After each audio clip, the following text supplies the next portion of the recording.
Hello खुलुमबाय बयनिसिमबो आरो नोंथांमोन गासैखौबो आंनि बे डिएन माइक्र' प्रकाशनाव आं बरायबाय आसा खालामो इसोरनो नोंथांमोना गासैबो मोजाङै मोजां दङ।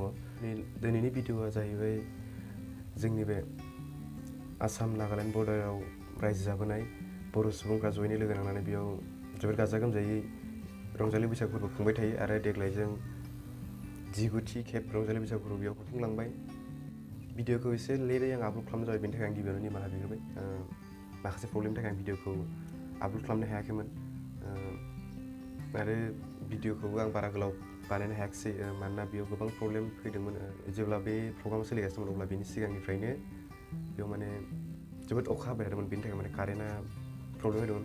बेनि थाखायनो भिडिअ खालामनायाव आंहा प्रब्लेम जाबाय थादोंमोन आरो बारा गोलाव जेबो बुंबाय थाला लोगोफोर।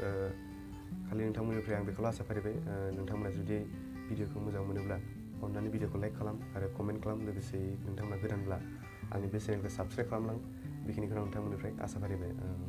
थ' लोगोफोर बारा गोबाव खालामबाय थाला, नोंथांमोना भिडिअ'खौ नायलांदो।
এগৰাকী সম্পাদক তেখেতক মই মদসা ক্লাব आरो के लाइब्रेरिनि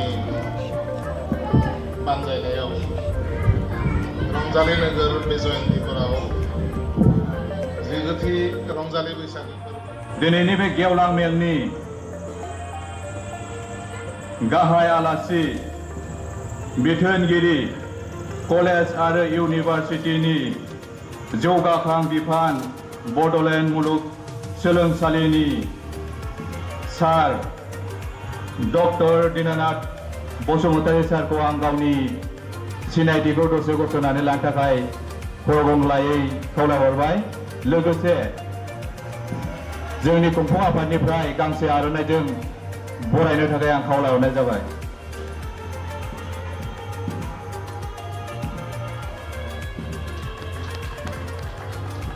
रोजा रोजा